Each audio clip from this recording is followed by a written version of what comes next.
Hi all, welcome everyone at our weekly innovation cafe.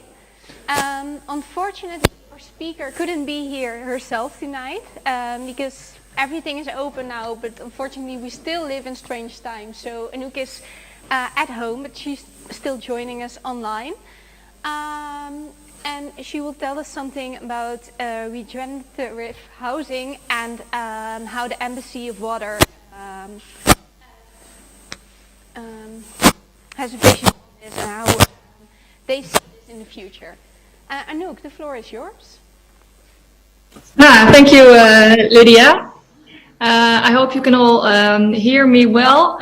Sorry for the inconvenience of being here via the screen, but I'm very glad that this is also possible. So thank you very much. And I'd like to thank you all for coming, for being here. I look forward to tell you about the Embassy of Water and our focus on regenerative housing. So I'm going to start sharing my screen with you and then walk you through everything. Yes. So I hope this works and that you can see this from a distance. First of all, the Embassy of Water, I set it up in 2018 by it was actually set up by the Dutch Design Foundation. They have a whole program with embassies, different themes, and I really wanted to do something with water. So this really fit well for me because I wanted to see if I can place designers in the front of these huge challenges that we face in water, and put designers more at the front of this. The partners of the Embassy of Water are the Waterboard De Dommel, drinking water company Brabant Water, the Province of North-Brabant, and the city of Eindhoven, and also Dutch Design Foundation itself. We work with designers on different projects, it's very nice to see that it works really well when these different partners in the water chain work together in a completely different environment with designers and really come up with new perspectives. So last year we started, we signed an agreement for 3 years, and we decided together that we wanted to focus on housing because of course there's a huge construction challenge, and we see that a house is now not contributing to a healthy water system. In 2020, we did a research with ClickNL. They're the knowledge and innovation network of the creative industry, and they found out that almost 75% of the water that we extract from the ground is for housing. And from that 75%, we use 75% for our bathroom. Like we still flush our toilets with drinking water, and it's actually quite interesting to see that there are a lot of technologies available to change that, to change how we flush our toilets, but it's still not common to do this. So that's also a big question for us: is why is this not happening yet, and how can we break through this? So how can we come up with a new water system for our houses, and also how can we make this mainstream? And basically, if you look at the whole water cycle to see what the problem is we cut it in half. So all the rain that falls is quickly drained to our sewage system, and within 2 days it's in the ocean. So the water doesn't go into the ground a lot, and also with the water that we how do you say that that we take from the ground for our drinking water. So that's a huge strain on our water system. So we need to make sure that we infiltrate the water, hold the rain and then infiltrate. That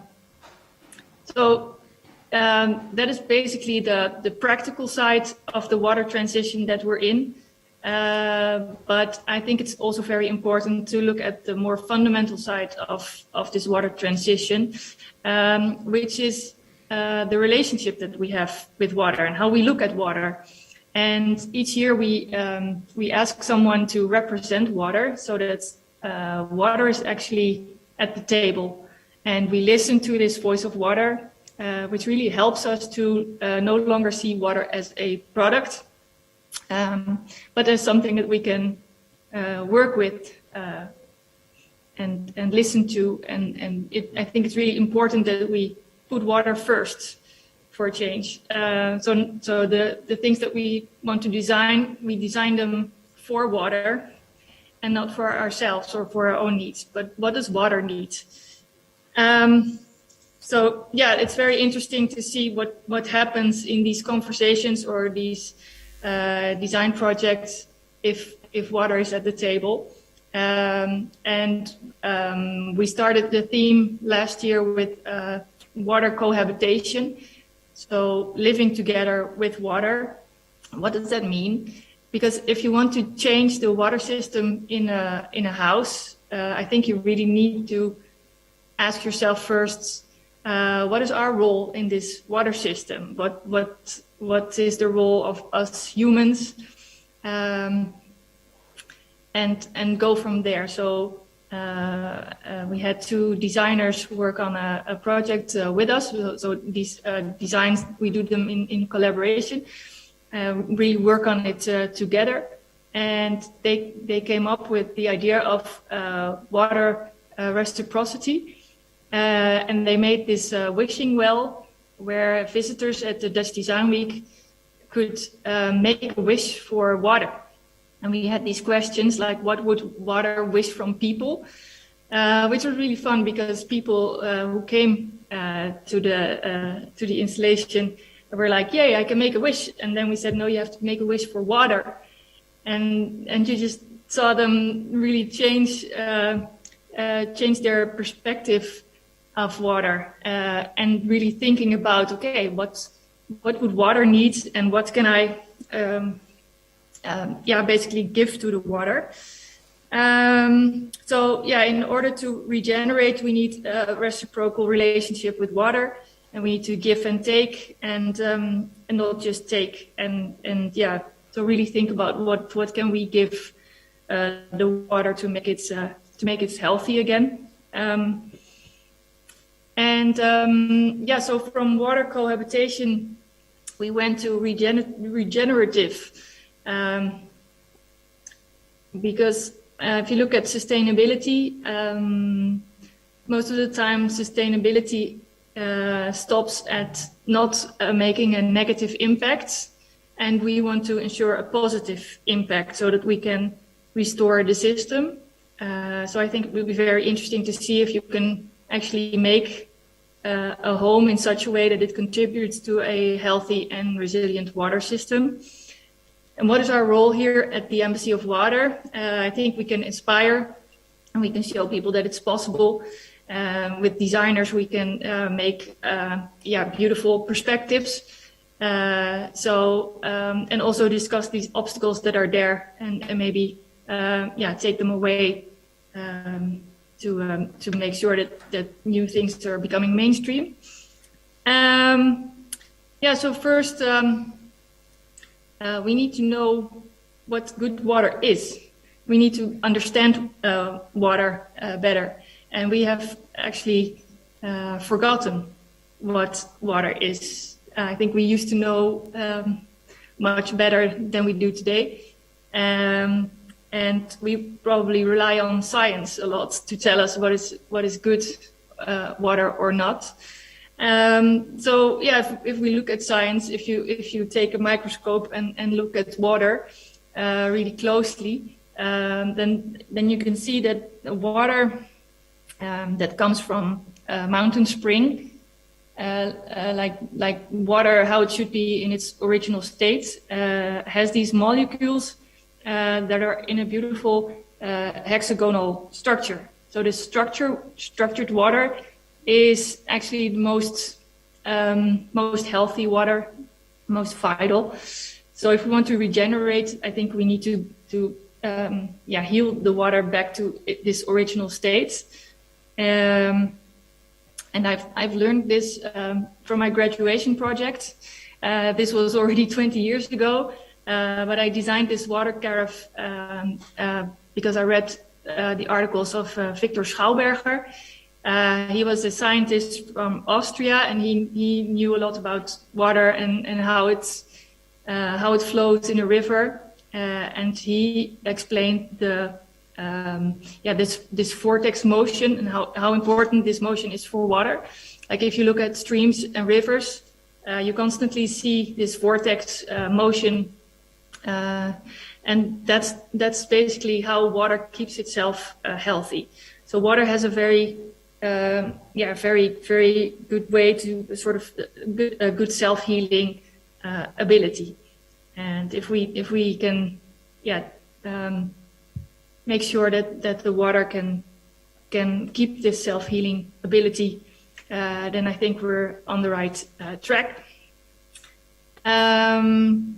But yeah, we don't want to walk around with a microscope all day. So we also need to use our senses to determine whether water is of good quality or not, or if water is at its best. So you can use your own senses, because if you look at water, the way it flows, how it feels, also how it smells, how it tastes. You can hear water. If you listen to your tap water, if it's hot or cold, you can hear a difference. But you can also use your intuition, of course, to determine if the water is healthy or not. And I've also learned that if you give water positive attention, it gets better. So there was a Japanese scientist, Masuru Emoto, who showed that water crystals actually change if you have positive thoughts. So imagine what this can do to your body, which is 70% water. And I think this is also a very important part of how we can regenerate water. Also, by doing this, like by using your senses more and your intuition, you start to remember that you're a part of nature and part of the water cycle, which is also something that we seem to have forgotten. We are a part of it. We are all basically one, and your actions and thoughts have an effect on it. Actually, if we really want to regenerate water, I think we need to love it, basically, and stop taking it for granted. So if you just take a look at water sometimes in your daily life and your daily like brushing your teeth or showering or cooking, just take a minute to really look at the water. I think that's very important in this water transition. So yeah, I was thinking maybe we can create a Maslow pyramid, like water's hierarchy of needs. And what would that be? I mean, we've also seen that there are large projects in the Netherlands already where they give water more space, because sometimes there's a lot of water and it needs a lot of space, and sometimes it's drier and then it doesn't, but it really needs this space. Like I already said, it needs this spiral movement so that it can create this molecular structure, and it needs its self-healing ability. It needs the full cycle. So really going into the ground is very important, also because of the minerals. A little bit of love, and of course it needs to be free from contaminants. So in order to really regenerate water, there's a lot of things we can do. We can use our thoughts, our attention. We can use shape. like creating this vortex. I mean, what if we could create this vortex in our own homes, or how the water goes from the rooftop through the drainage system in a vortex motion into the ground? That would already be very effective. And you can also use sound and frequencies, which is done in quantum agriculture already, which is very interesting. But also to make water more visible in our designs by showing, for instance, the same patterns that water is showing.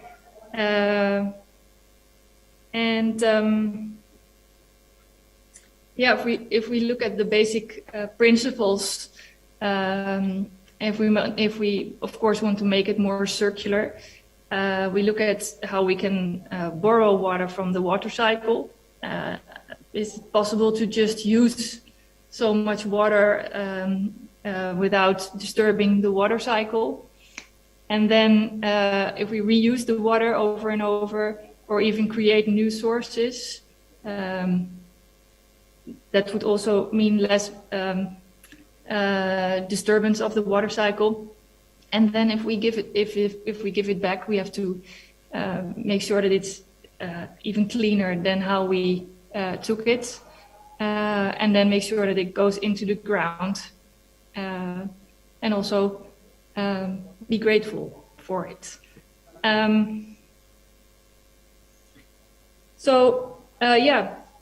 To be able to regenerate, we need to understand water. And this is an important movement we need to make to be able to make this transition. We've come up with all these building blocks for a water-friendly home. It was a little bit too much for me to translate this all in English, but water is so interconnected into a lot of things. Also important is a healthy soil, water quality, water footprint, if we can use less drinking water. Well, all these building blocks, I think would be very interesting to see if we can make sort of regenerative choices in all these things. So basically that's my story for now. So we still have a lot to discover in this area. I'll stop sharing.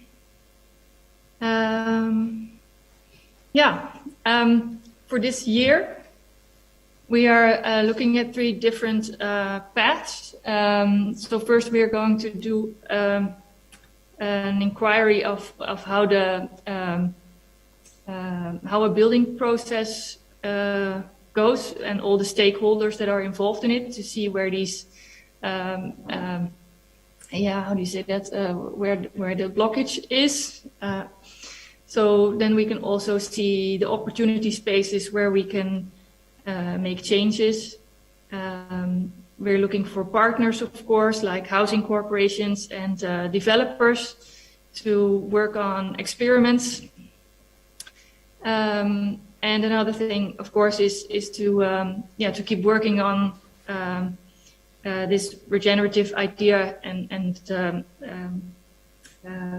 trying to find a way to make a sort of a method, as a design for water method that people can use. That would be very interesting.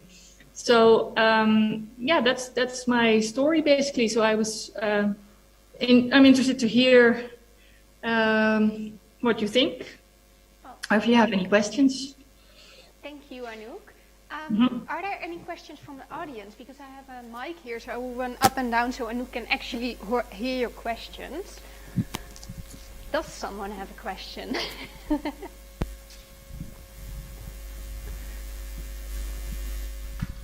Hello, Anouk, can you hear me? Yes. This is Chris. Thank you for your presentation. It's really interesting, and I think it's a super important subject. So thanks for spending so much time on this. I'm a bit curious to know a bit more about the vortex process itself. So can you maybe explain a bit how it works, or what is the natural phenomena that takes place? I think what the vortex does is that it rearranges these molecules and getting them back into the right shape again, basically. If in short. Okay. And is there any technology currently doing that? Yes, that you can buy? There is. I have a great example actually from the first person we invited to be our voice of water is Kees Kamp, and he created something that is called the Turitap, and that is like a little tap that you put on your tap by the sink, and it creates this vortex motion by the shape of a seashell. So he looked at the seashell, for basically also the mathematical properties of this shape, how it goes, also the number of turns that it makes. So he really looked into that. Basically a really nice biomimicry project. And the thing is that he had someone who was doing a coffee contest, and they used the Turitap for making this coffee, and they were almost disqualified because the jury didn't believe the changes that were there, the difference between normal coffee and coffee that was made by this structured water. Sure. And is that just in the, like on the tap, you put that on, and it's like normal tap water then, not full tap? Yes. Okay, wow. Yeah, it's normal tap water, and just by giving it back its natural motion, the water really changes. Yeah, and it's been used for quite some time. Actually, it's called water vitalization, which is quite funny because when I graduated and I used this word, people were often putting me in a corner of how do you say that? It's geitenwolle sokken people. I'm not sure what the word is, but now that we talk about regenerative, which actually means the same, it's much easier to have these conversations, which is really nice. Okay, cool. Yeah, thanks you. Another question. So the Netherlands has a lot of water, right? So you say, for example, in Spain, you also work with different countries that might have not as much water, and then obviously what is the fundamentals of, like I think your second last slide with all of the blocks which you didn't translate. I mean, there's a lot of things, but is that sort of also translational to a drier country? Or more like, say, because the Netherlands obviously has more water? Yeah. That is a good question. One of the things I mentioned was soil. I think it's really important that we make the soil more. How do you say that? If the soil is very dry and it rains, then the water just runs off, and even the little bits of particles that are beneficial, they run off. So if we use our grounds in a different way with more humus. Yeah. I always get that word right. And cover up the soil, then it's much easier for water to go in. So I think that's very important. Okay. Yeah. So sorry, this is my last point, and then I'll give the mic back. Otherwise, it's no, because you said regeneration, right? But it's also and it comes back to what you said just now about regenerative agriculture as well, which sort of regenerative water usage, and regenerative agriculture touches a lot of things, and one of them is how we go about working with soil, and as well as the top layer of making, if you have just lands that doesn't have any grass and all of the water just sort of runs off.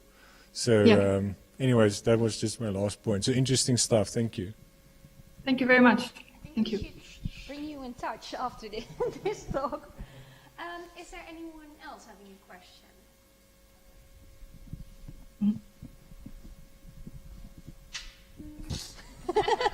Let me do it like this. Sorry. Hi, I was wondering, because I mean, you were saying like it's mostly like you're working together with local instances, but of course, like Yes. the whole water system is like bigger than just a local issue in that way. Like, is there a way that you are trying to incorporate, for example, the province, or like looking into more like a national level as well? Or is it mostly focused on local? Yeah, we've talked about this, but of course these partners are local partners, and so they feel it's important to first look at local issues, and then maybe go from there to see if we can inspire other areas in the Netherlands, because there's a lot of difference in the water system and also the ground system. So we're on these higher sand areas, but in other parts of the Netherlands, you have a whole different water system, different soil.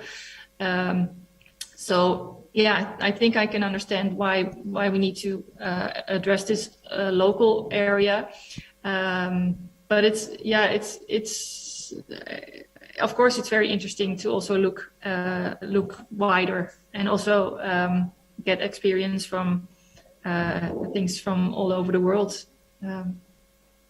Okay, thanks. Yeah.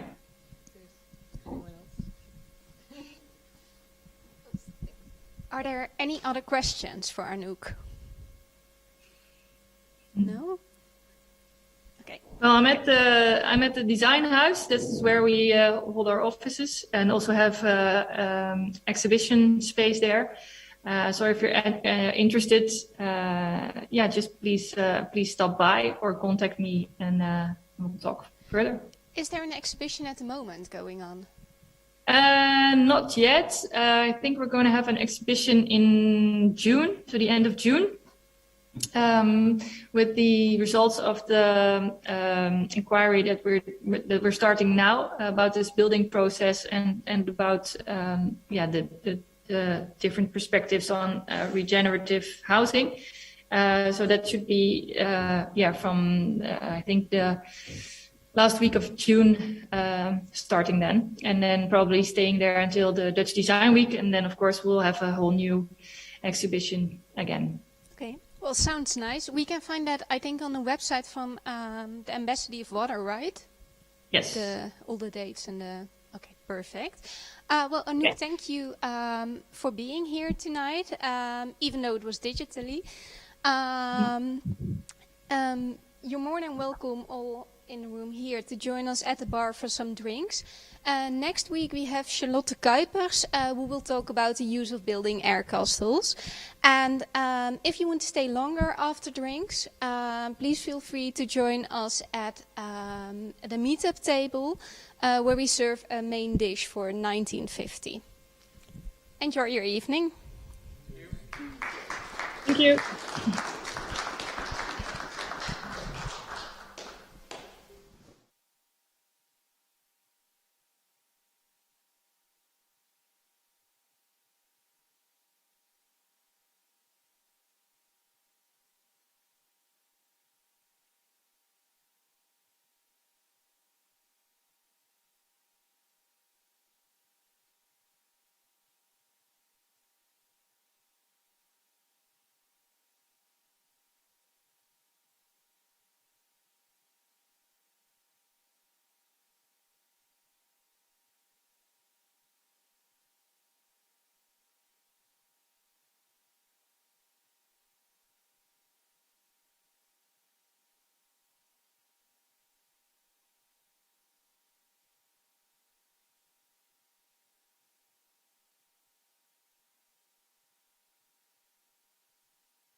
you're still here.